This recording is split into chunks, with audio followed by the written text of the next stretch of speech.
Hey, it's Chris, Liege Games. So, monthly favorite, let's do it. We're looking back at the crowdfunding games from a year ago, 2021 July. What was hot? What was not? Where are things at now? How is my feeling about them then? How is my feeling about them now?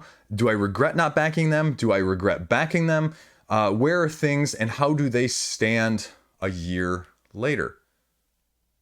Let's do this.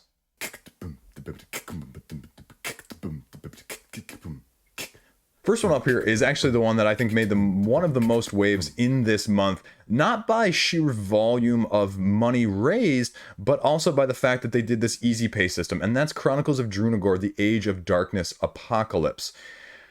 $1.5 million raised, a ton of money, and my review of this has still to come out, and that'll be coming out shortly in the near future, even though I've had it for way too long. And so I apologize for that, Creative Games. I screwed that pooch up. It sort of, I apologize. So that's going to be coming out shortly. Spoilers, I liked it. And what you're getting here, and this was sort of the divisive element, was they did a reprint, which was different than the original in terms of what you were getting. And it was slightly different in that sense. But the big thing here, too, is this was a big price point. This was a lot of money. And I think that was part of the issue. People like this game a lot as a dungeon crawler that is taking a different dynamic on the spin of terrain and moving across the dungeon and the elements of building up your character in different ways. But it was just a question of, do you like it that much? Do you love me that much, right? And that's really the issue. I don't think anyone's going to argue it was a good deal when you're getting the new stuff or the new expansion here with the Apocalypse.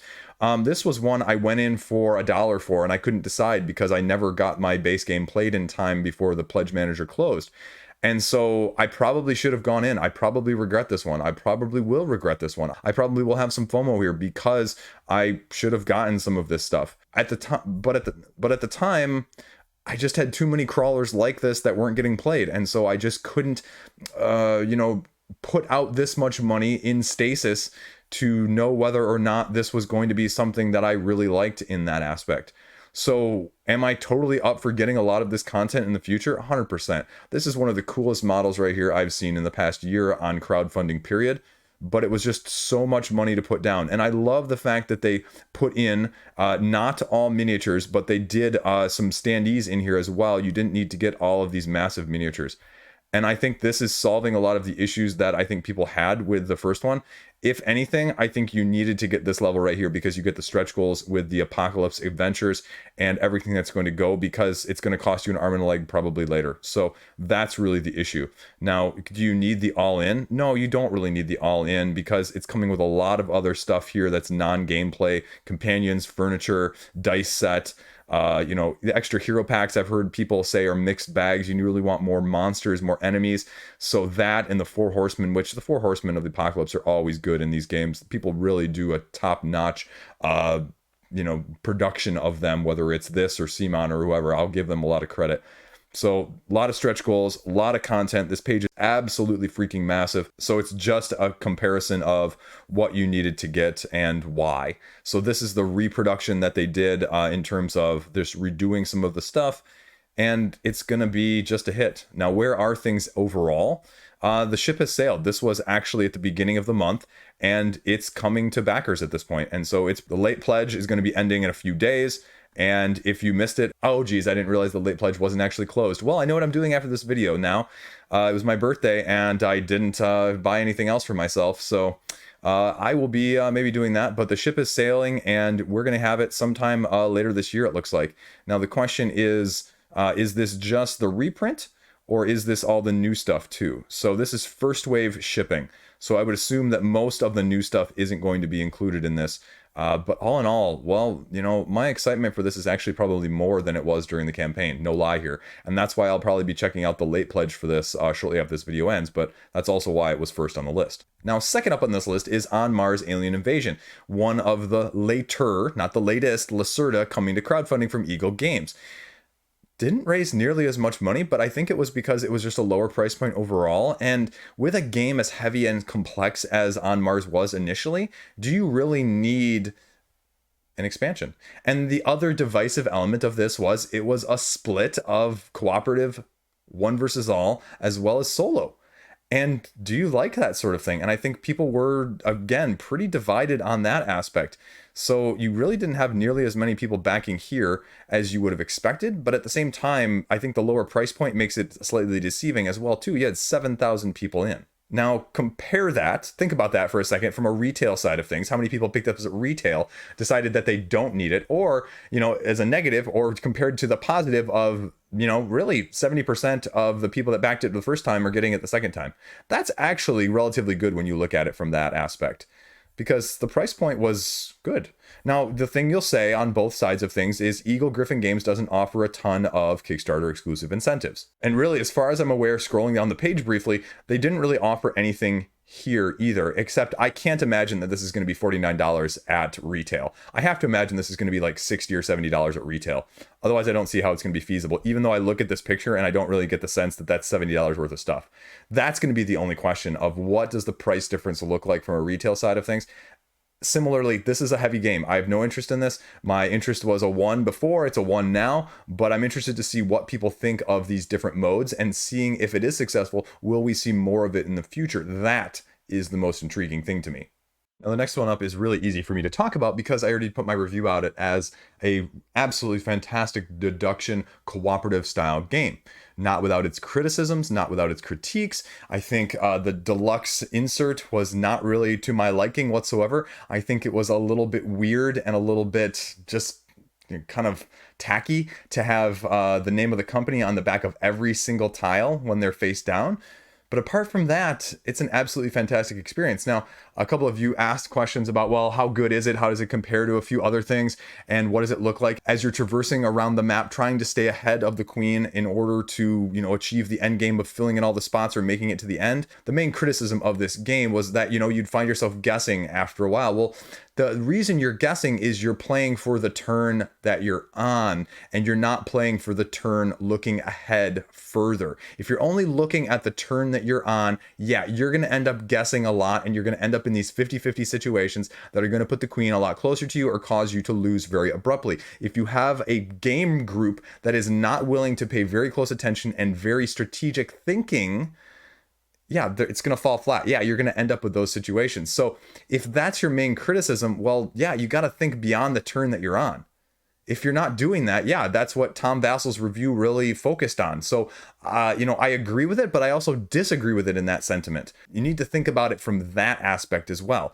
Was the price point good? Do I need all of the expansions? I don't know. I haven't gotten to the expansions yet because the base game provides you enough of a puzzle experience that it's worthwhile. Now, I compared it to the Search for Planet X, which I found very dry, but that's a competitive game. And I will argue, yes, that is a more pure deduction game. I'm not saying this is pure deduction. There is an element of randomness, of luck. There is more pure strategy in the Search for Planet X, but Search for Planet X, just as good of a game as I recognized that it was very dry. It did not give me fun. I did not necessarily go, wow, I really enjoyed myself. Let's play this again, right? And that's what I need out of a game nowadays, no matter how good it is.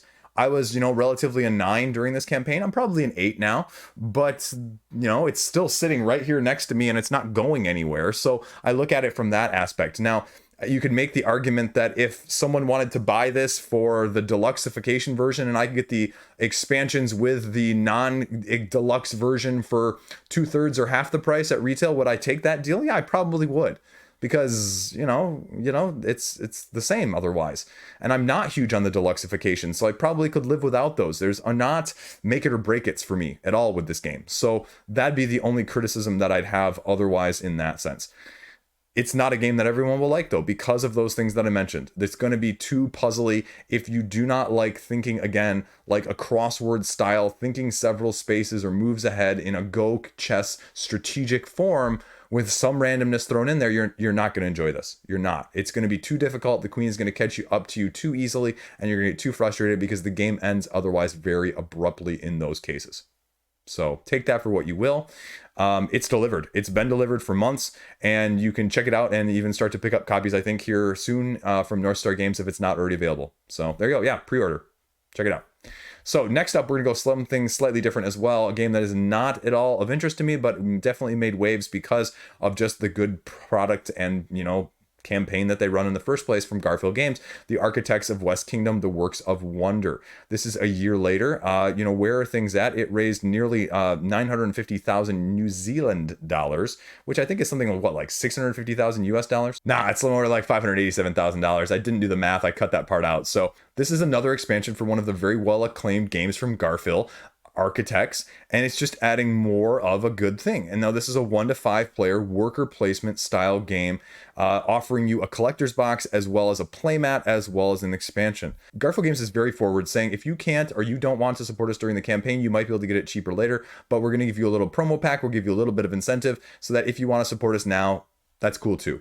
And so the honesty, the transparency with all of their campaigns, and just the quality, top-notch products that they put out, because I mean, you're talking in the West Kingdom series, I think all 3 of these games are either in or very close to the top 200 on the Board Game Geek rankings.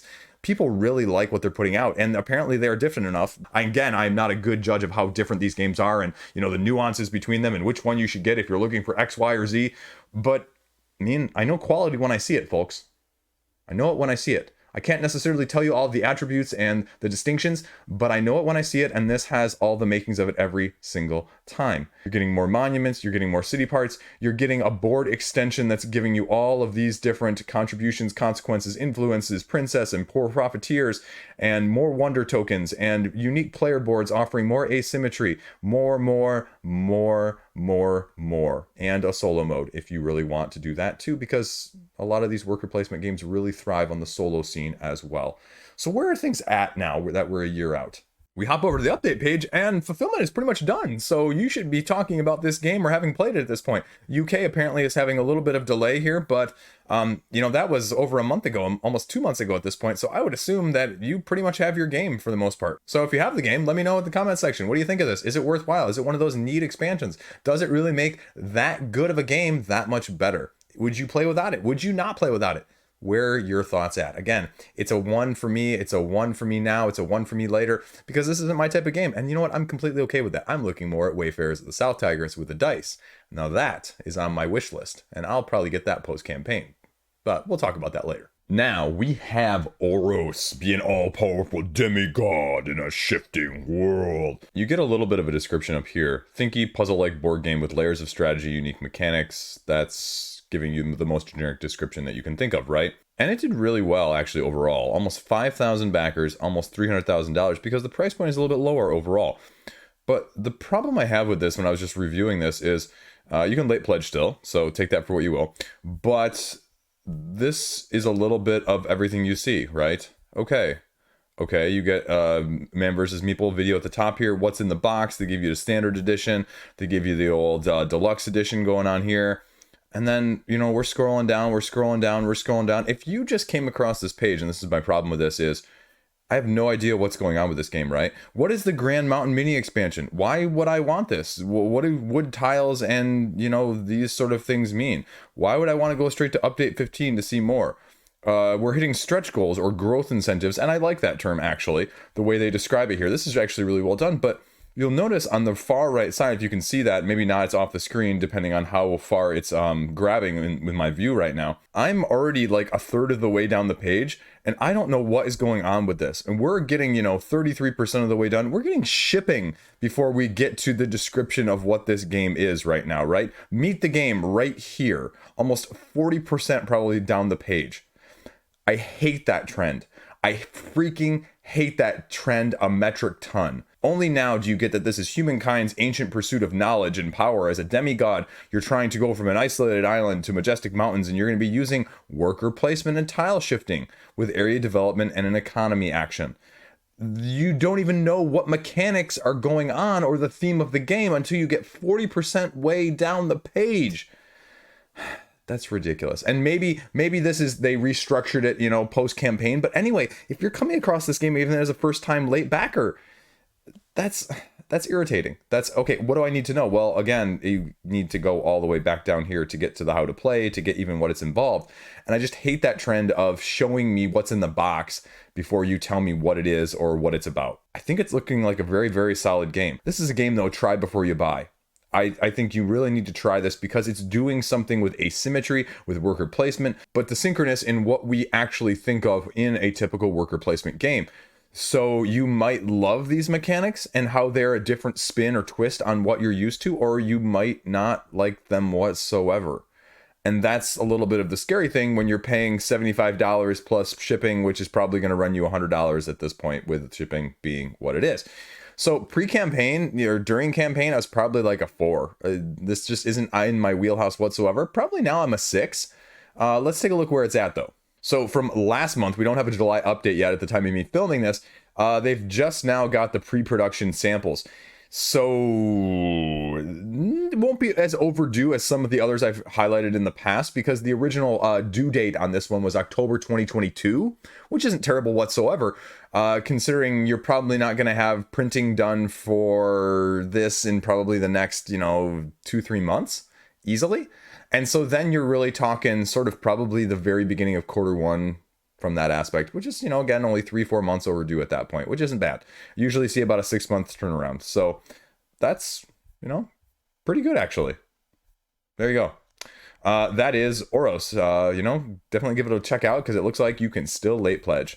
Now we're going to talk about something a little bit different. We're going to go over to Earthborne Rangers here, which the concept of this from Earthborne Games is very intriguing, very, very enticing.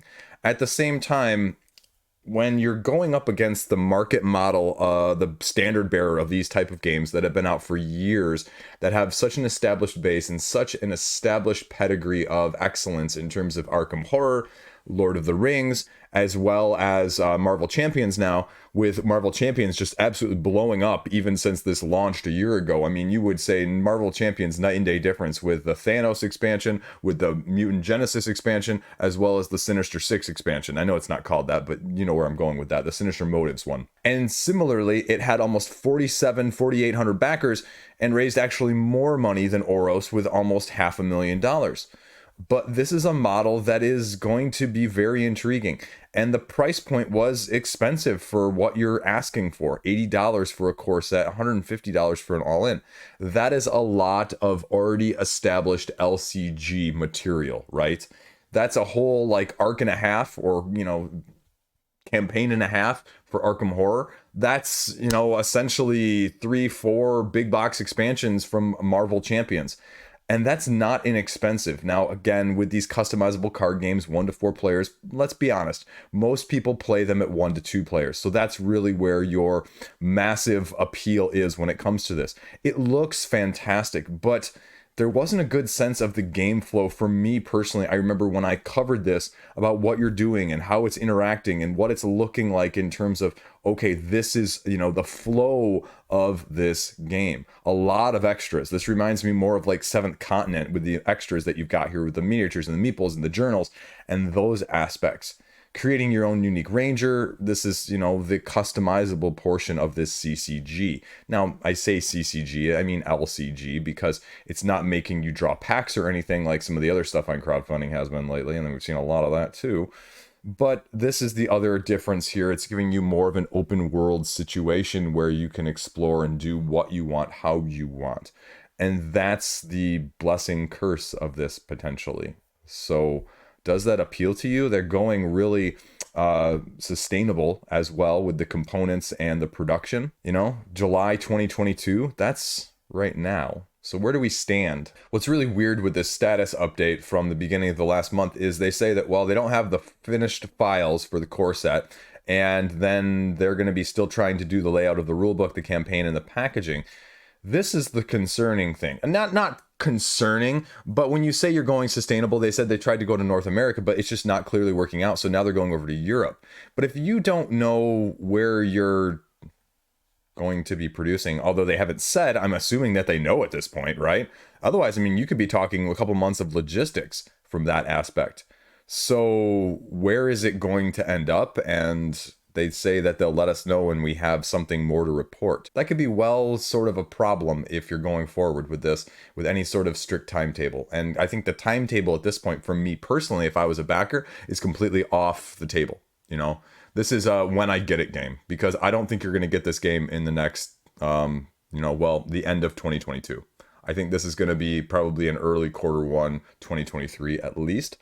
And does that concern you that they're still trying to, I mean, and they say there's more information here on the podcast episode where they seek or they talk about the quest for finding a North American manufacturer. But no, I just don't think it's going to happen. And I'd be surprised. And I give them a lot of kudos if they can. But if I was a backer, I would say, okay, I'm writing this one off on the 2020 game. This is a 2023 game at best right now. So if you're interested, again, it was probably a 5 or 6 for me during the campaign. It's probably a 5 or 6 because I have those other 2 games that I don't get played nearly enough as well. So I don't really need another LCG, and I need to see this one in practice because if it's really successful, it'll stand out at the retail and they'll have more wide retail availability. If not, it's going to fall by the wayside compared to its older, bigger brothers that are already more established. So that's Earthborne Rangers. Another interesting game here, Soul Raiders. This was one in the line of many from 2021 of these open narrative world campaign games in the line of, you know, everything else that came out, like Lands of Galzier, those sort of games. Now, this was a different sort of nodal-based mechanic with chapters that you'd be playing through. And in this one, unlike a lot of the other ones, was almost purely card-driven, which put it very similarly to Lands of Galzier. So let's check out. I mean, this was not a cheap game, and ultimately, when I watched some of the decision making and the building of the narrative campaign, I decided to pass on it. And it's a pretty penny, 70 euros just for the base and 110 euros for all the extra miniatures and stuff that you're going to get along with it. And December 2022 is the backer delivery date at this point. So we'll see. Again, lots of quotes here, lots of immersion setting as they're going for. Everything you're going to get, and some Grimoire exclusives, a tiny bit of stretch goals, and this is the prologue. I think that's the thing that was actually sent out to a lot of the previewers. So a couple extra action hero cards, and a couple different, looks like actually, stretch goals. Now this says stretch goals, so maybe not exclusive at all from that sense. I don't see any mention of exclusivity, but we'll see. I mean, this is another one where it reminds me very much of Seventh Continent. Like, I love the idea of it, but in the practicality and the minutia of going through, is it really going to be as interesting from that aspect and this nodal-based system that you're using in a card-driven manner with battles that are very similar? Let's see where the updates are. Ooh, you guys are not going to like this update, and this is bad because this update is almost 2 months old at this point. And they talk about, okay, you know what? Coin samples are almost done. Great. Miniatures are almost validated and get done with the masters. Box insert is even done, but now we get down to this last paragraph here. Playtests are still in progress. The pledge manager has not launched yet, considering the state of worldwide shipping. Yeah. End of 2022, no chance whatsoever. No chance whatsoever. This is a sometime in 2023 game for me at this point, which is sort of disappointing because, again, very similar backer count, very similar amount of money raised, nearly $500,000, almost 4,300 backers. But we'll see. This was a gamble, and it was sort of a high concept, and we'll see if the reward is a payoff for what they've put in. But it's going to be probably, you know, I wouldn't be surprised if you're almost talking another year before you're going to get this game. So pre-campaign, I was probably an 8. During the campaign, it got knocked down to probably a 5. And post-campaign now, I'm probably sitting around a 5 as well in terms of interest. So 2 more here. The Stuff of Legend. This was another one that was high pre-campaign until the details of the campaign and the details of the game actually got fleshed out more when we got to see it. Now, I give a lot of credit because I like Kevin Wilson games. But this one, I believe, was a strange player count, which was actually the biggest turnoff for me. I think it was a 3 to 5 player game. It did well. It did well from a cooperative standpoint where you're basically these kids' toys trying to rescue the kid based off the comic book. $300,000, 3,200 backers. And, oh, this was 3 to 6. I'm sorry, I'm wrong. Asymmetric player power toys, searching the dark, trying to rescue the boy before the boogeyman gets him. So the question was, do you have something like this? And from a cooperative standpoint, 3 is a tricky player count in order to maximize. I love the fact that they did standees, but you're still looking at just $70 for a retail version. And really, if you're going to back it on crowdfunding, you're really talking one of the higher levels almost 100% of the time. And that's $100 for this game. And they're really marketing the Kevin Wilson thing. In the pledge level, they're even putting his pedigree, which is okay, but it also seems like it's a little bit of a stretch. Like, I understand that you're emphasizing who this is and then the fact that he makes great games, but here, as well as, in this doesn't make sense. Anyway, box sleeve, character miniatures, resin tokens, metal coin, first comic book issue, and stretch goals. So it's really just if the stretch goals were enticing from that aspect. And I'm assuming it was just maybe extra miniatures to go along with it. I don't really see a whole lot else there besides the insert. I don't know. I'd say this one was one that really kind of just lost me as well. I think the theme is cool, but as a cooperative player, this one doesn't scream get me right now. It screams try me out, like Stuffed Fables. Stuffed Fables was hyped from Plaid Hat Games for the pre and immediately post launch, and it's not really a game that's talked about anymore. And this gives me serious Stuffed Fables vibes, sort of like the other one that just came out from Plaid Hat Games, Familiar Tales. I think that looks absolutely stellar, and I have not heard hide nor hair from it from any major people or any serious, co-op people in the past couple months after it was released.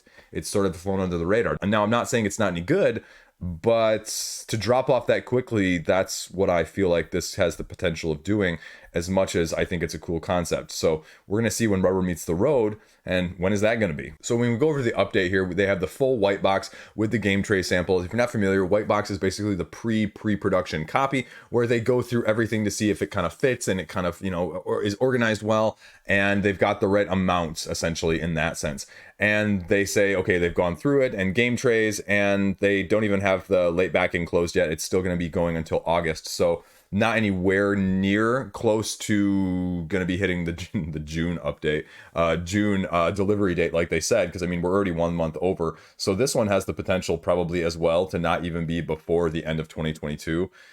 They're not even going to have anything for Gen Con. They're going to have some teaching events essentially, but no copies, obviously, because Gen Con in like a week, right? And you don't even have a pre-production copy. So this one is going to be a ways off as well. This one's going to be significantly later than the projected date. I'm not going to say later than I would expect, but later than what they initially put out there. So we'll see when it comes around. Last up, we have sort of an interesting worker placement strategy game in Distilled, where you're a brewery and you're trying to distill spirits the best you can, better than your opponents. This one, 8,000 people, over $500,000. Apparently alcohol and board games, they mix in a literal and figurative sense.